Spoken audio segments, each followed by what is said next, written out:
What's happening, everyone? James Lynch here. This is Early Look, the show where I take a look at an upcoming notable fight. And on today's edition, we're going to be previewing and picking the UFC 277 main event, which features bantamweight champion Julianna Pena taking on Amanda Nunes in their rematch in Dallas on July 30th. Really exciting fight. But before I get into my preview and pick, make sure you hit that like button, hit the subscribe button, and hit that notification bell.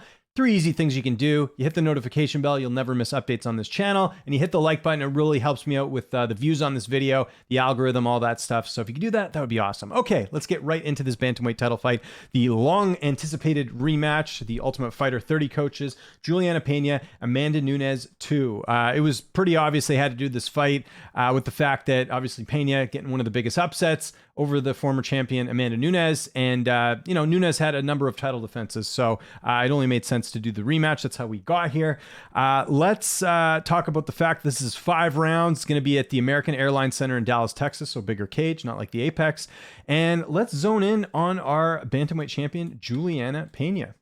So you can see there, Julianna Pena, 11-4. She's got 3 knockouts, 5 submissions, and 3 decisions in her career. She's 32 years old. Going to be 33 years old coming up here in August, so keep an eye on that.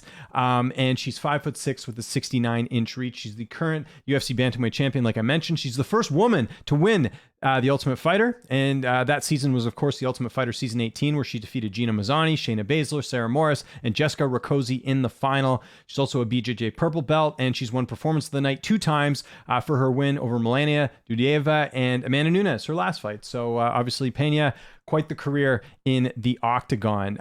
Julianna Pena made her amateur debut in 2009, February 2009. She made her MMA debut in May of 2009. You'll also see there she made her UFC debut in November of 2013. That was after, like I said, winning the Ultimate Fighter. Pena is 7-2 in the UFC. She's got 4 stoppage wins. Some of the notable wins she has, I think people forget. She beat Jessica Ai back in 2015. That was a pretty good win. Ai's been ranked throughout most of her career. Kat Zingano, of course, former title challenger, win over her. I put Nico Montano on here only because Nico was the former flyweight champion. So, again, has a win over a former champ. Not bad to have that on the resume. And then, of course, Amanda Nunes, no bigger win in her career than the Amanda Nunes win, especially with the way she did it, finishing her in the second round. Some notable losses she's had, just 2. Valentina Shevchenko submitted in that fight, and then also submitted by Germaine de Randamie. So, again, both of her losses are against, former champs or current champs. So not bad losses to have there on the resume. Now, one thing with Julianna Pena that I kind of forgot about is that she has had a lot of injuries and a lot of layoffs. So we're going to go through those right now. And again, take this for what it's worth. Will it have an effect on the fight? Maybe, yes or no, but that's what I do here. I go through all the stats and give you my pick and prediction here. So going from Jessica Rakoczy to Dudieva, there was a 501-day layoff, so big layoff there. Then going from Kat Zingano and Valentina Shevchenko, there's a 203-day layoff.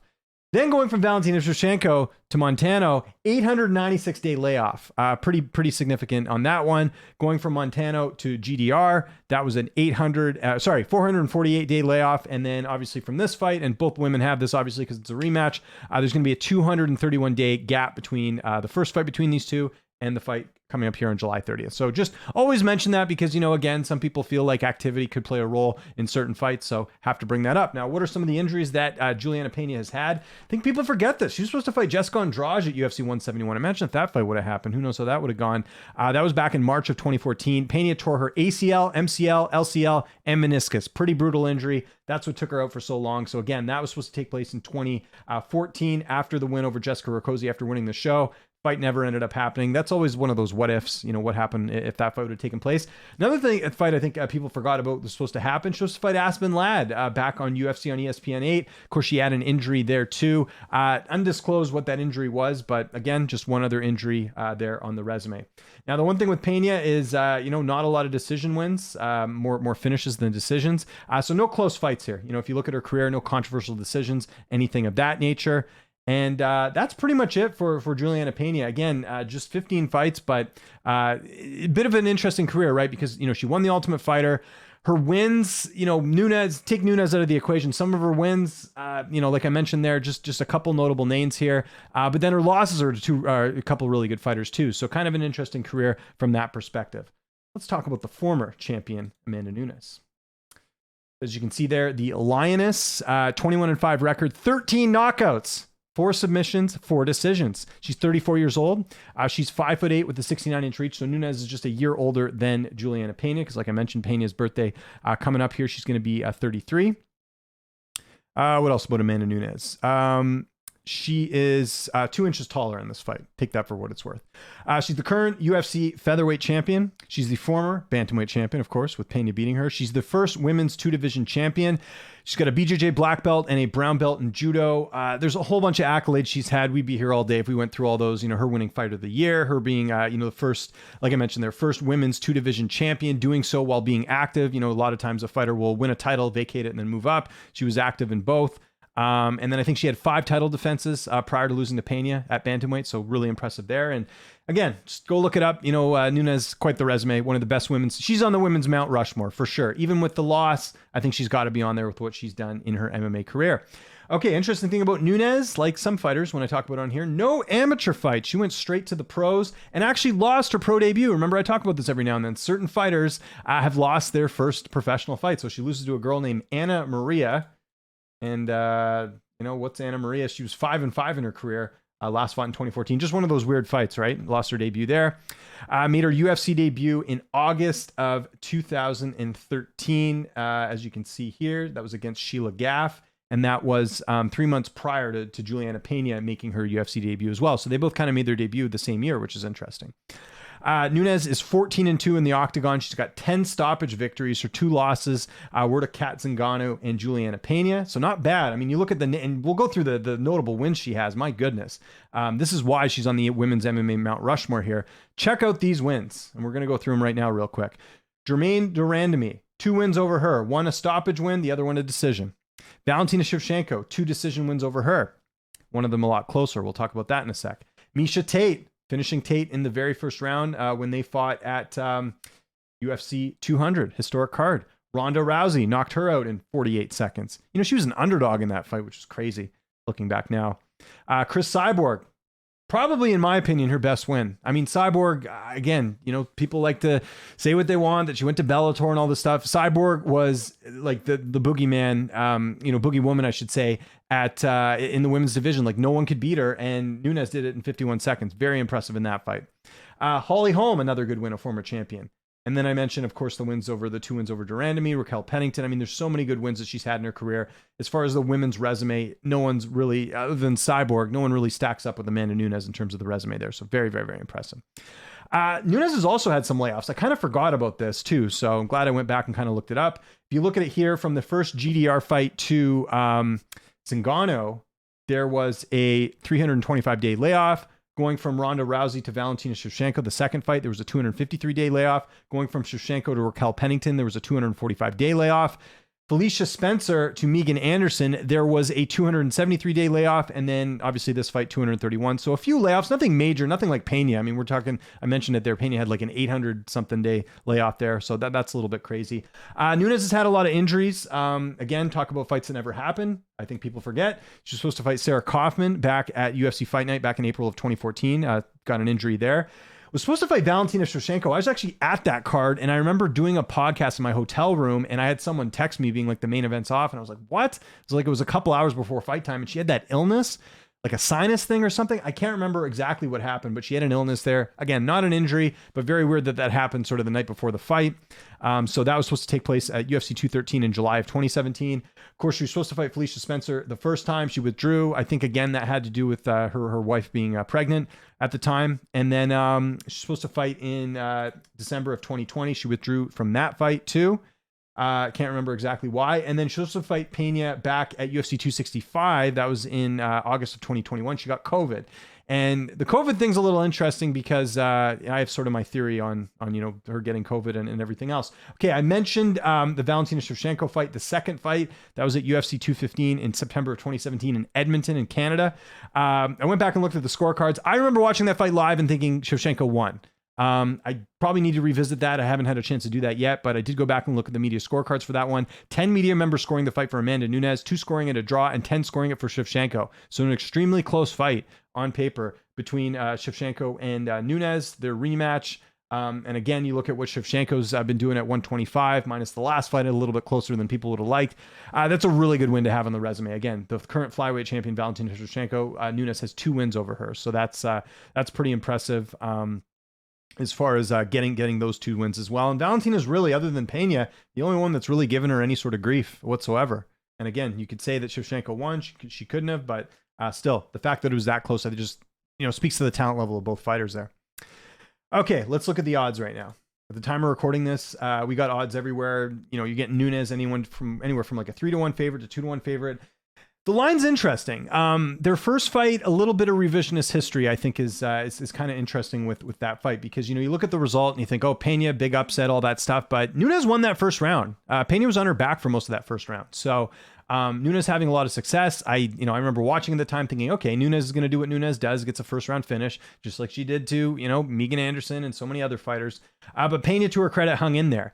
The second round, Nunes came out and was just like exhausted, like we've never seen her before. And I brought up the COVID thing. I do think COVID played a role in this fight. And I don't want to take anything away from Pena, but I do feel like that was not the best Amanda Nunes we saw. Because think about how many 5-round fights Nunes has had. The second GDR fight, the Shevchenko fights. Those were 5-round fights. Nunes does not gas in those, but she gasses in the second round in this fight. That makes no sense at all. So I really do feel like COVID played a role. I'm not a doctor. Obviously, I'm doing this instead of, being a doctor. But, you hear of long COVID. You hear of long-term COVID effects. Jack Hermansson's a fighter that had some COVID issues, sort of later on.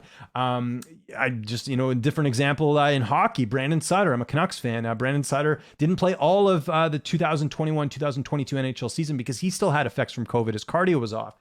So I wonder, you hope Nunes is good now, but I do think COVID played a role in that fight because just based off the evidence, and the evidence being that we've had so many 5-round fights. And I know people will say, well, her cardio was never that great. Her cardio's got to be good if she's going 5 rounds, okay? Like, she might have slowed down, but to, people that want to argue that Nunes has bad cardio, I just don't buy it. This is the only fight this has happened, and it was just very bizarre. But like I said, to Pena's credit, she survived the first round. A lot of women don't. She came back and got the win. Full credit to Pena, but I do think I think the effects of COVID had really played a role on Amanda Nunes there. So again, I think the odds are high only because we don't know, was it COVID? Is Nunes on the decline right now? Again, she didn't look herself. This kind of reminds me a bit of the Jan Blachowicz and Glover Teixeira fight, where Jan, has a pretty good performance the fight after against Rakic, but against Glover just looked, not himself. So you tend to think that it's a bit of a one-off. So that's why I think the odds, I do think Nunes should be the favorite based on the, the body of work she's done. We talked about the, the amount of finishes she's had in her career.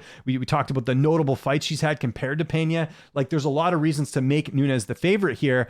But, minus 300, I don't know. I think that's a little steep. I would put it maybe at 2-1 just because we don't know. It could be a case of the decline. It could be the case of maybe Nunes is thinking about retirement. She's a parent now. So there's a lot of things where, maybe playing into the factor there. So that kind of explains it too. Oh, by the way, I forgot to mention this as well. Speaking of parenthood, obviously Pena was off for one of those layoffs because she gave birth. So not fighting because of that. Have to state the obvious there. Didn't want to glance over that little detail. Okay, so who do I think wins? I kind of hinted it there. I think Nunes wins. I think Nunes had a bad fight. I think she had an off night. Reminds me a little bit, and granted different circumstances, but it reminds me a bit of when Cain Velasquez fought Junior Dos Santos. And I remember the first fight, Velasquez gets knocked out in the first round, and he comes back in the second fight, and he really showed that he was the better fighter. I think that the same case is going to be here. And granted, Velasquez had an injury, but I think Nunes just had an off night. And I think Pena is a good fighter. The fact that she's only lost to, 2 champions, I think speaks volumes to how good she really is. But you got to go Nunes. There's just more evidence of her performing at a high level, more evidence of her getting it done. People want to go back and talk about, oh, she lost to Kat Zingano all this ages ago. She's nowhere near that fighter. She wasn't even training an American top team at the time when she fought Zingano. She learned from that. And I didn't even mention some of the wins that she had in Strikeforce. Like she had a win over Julia Budd as well, and it was a quick finish there. So I'm a believer in Nunes. I think she's going to prove that in the rematch. I think she's going to get the win here. The question is, does she finish? I think it's entirely possible she can finish Julianna Pena in this fight. We've seen Pena submitted twice. There's a path to victory, clearly. You can get Pena on the ground. You can submit her, although Pena has a good ground game too. But I think more likely we're going to see a decision here. And I say that for a couple of reasons. You look at the GDR fight. That was a much closer fight than the first fight where Nunes went out there and got it done. she was patient in that fight. I could see the same thing here. Nunes cannot lose again. It's really going to take a hit to her legacy if she loses the second fight. So I could see her being a little bit more cautious. The other thing is the cut to 135. I think it does take a bit of a toll here. So maybe, 145, she's going to be a little bit more killer instinct because she's not cutting as much weight. But I also think that in this case, there could be a case of her, maybe paying a little bit more passive. So I'm going to go Nunes by decision. You're going to get better value there anyways. I don't know. Do they have the props out yet for that? They do have some props. I want to say Nunes by decision is going to be plus money. Nunes by decision is plus 325. I think there's some good value there, honestly. We've seen a number of fights like against Shevchenko, like against Durandamy in the second fight where Nunes does go the distance. I know Pena's been finished. They were later finishes, third round type finish. So I could see Nunes winning a decision here. So that I think is the safest bet here. Nunes by decision.